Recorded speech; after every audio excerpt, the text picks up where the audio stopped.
If a corporation has rights, the authors argue, so too should an ancient waterway that has sustained human life for as long as it has existed in the western United States.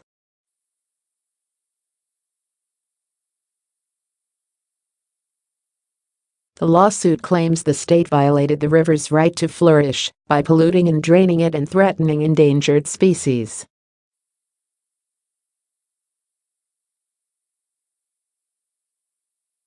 The claim cites several nations whose courts or governments have recognized some rights for natural entities.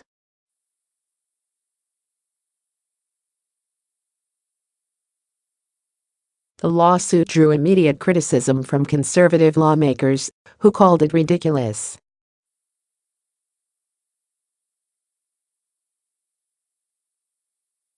"I think we can all agree rivers and trees are not people," said Senator Steve Daines of Montana.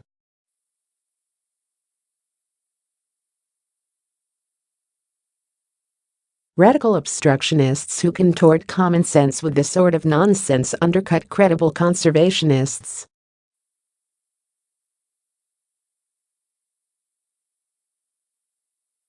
The office of Mr. Hickenlooper, a Democrat, declined to comment. The lawsuit comes as hurricanes and wildfires in recent weeks have left communities across the country devastated, intensifying the debate over how humans should treat the earth in the face of global climate change.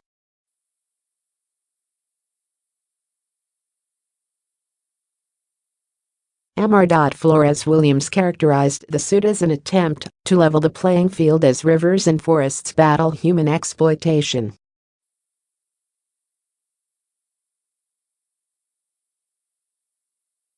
As it stands, he said, the ultimate disparity exists between entities that are using nature and nature itself.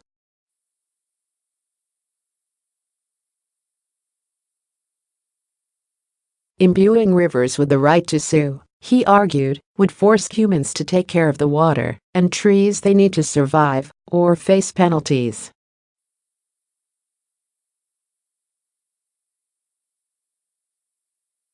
"It's not pie in the sky," he said of the lawsuit. "It's pragmatic." Jody Freeman, director of Harvard's environmental law program, said Mr. Flores would face an uphill battle.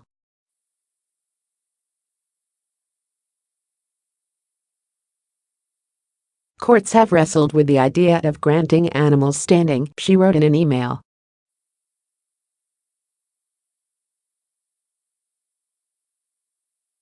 "It would be an even further stretch to confer standing directly on rivers, mountains, and forests."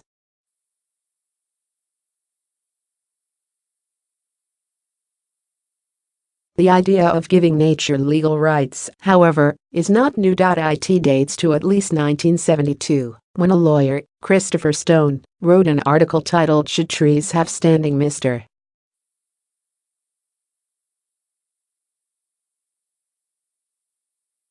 Stone had hoped to influence a Supreme Court case in which the Sierra Club wanted to block a ski resort in the Sierras.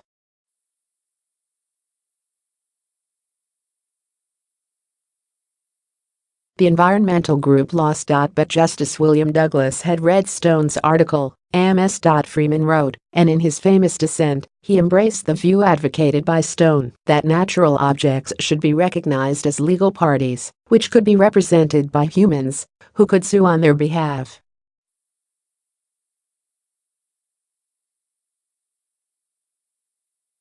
That view has never attracted support in the court. But it has had some success abroad. In Ecuador, the constitution now declares that nature has the right to exist, persist, maintain and regenerate its vital cycles.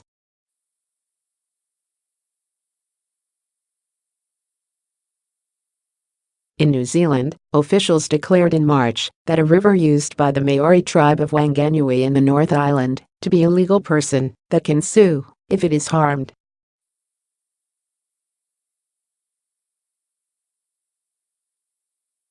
A court in the northern Indian state of Uttarakhand has called the Ganges and its main tributary, the Yamuna, to be living human entities.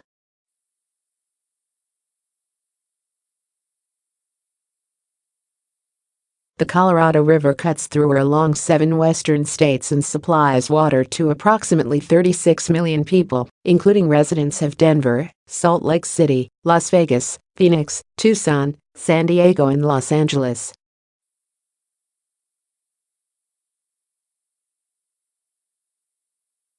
It also feeds millions of acres of farmland. It is as famous for its power and beauty as it is for overuse. Scientists expect that increased temperatures brought on by climate change will cause it to shrink further, leaving many people anxious about its future.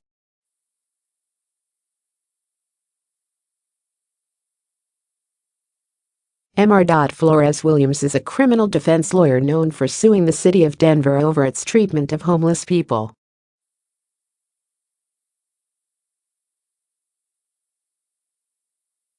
Deep Green Resistance believes that the mainstream environmental movement has been ineffective and that industrial civilization is fundamentally destructive to life on Earth.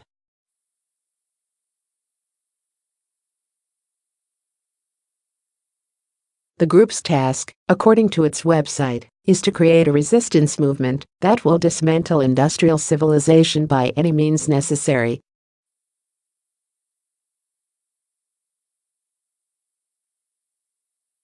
Mr. Flores Williams responded to criticism that his argument, if successful, would allow Pebbles to sue the people who step on them.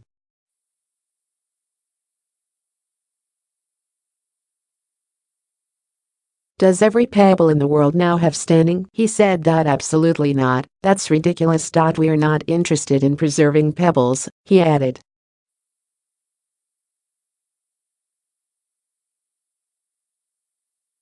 We're interested in preserving the dynamic systems that exist in the ecosystem upon which we depend.